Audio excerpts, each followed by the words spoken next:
पेश करदा बजट में गरीबों, खवातीन, नौजवान और खिलाड़ियों के लिए बड़े ऐलानात। गरीब खानदानों के लिए 200 यूनिट मुफ्त बिजली और मुफ्त राशन का ऐलान। खवातीन को सरकारी ट्रांसपोर्ट की मुफ्त सहूलत। ज़राअत, बागवानी, सियाहत और तालीम के शोबों पर बजट में खास तवज्जो। सड़क की तामीर और अपग्रेडेशन का मनसूबा। लॉ यूनिवर्सिटी के क़याम और सेहत की शोबे की बेहतरी के लिए मनसूबों की तजवीज़। पीडीपी ने दिया बजट मरकजी स्पॉन्सर्ड बजट करार। कहा मंशूर में किए गए वादों को नहीं किया गया पूरा। जम्मू कश्मीर कांग्रेस की उमर अब्दुल्ला के पेश करदा बजट की तारीफ।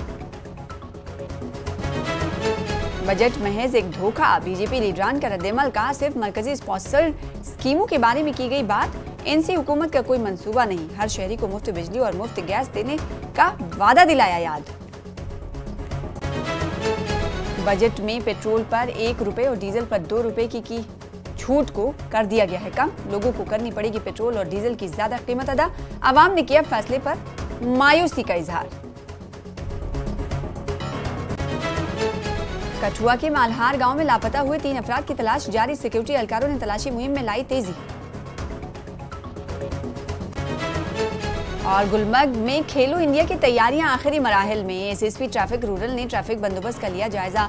गुलमर्ग हाईवे और गुलमर्ग के अंदरूनी सड़कों पर गैर जरूरी गाड़ियां पार्क करने वालों को बख्शा नहीं जाएगा।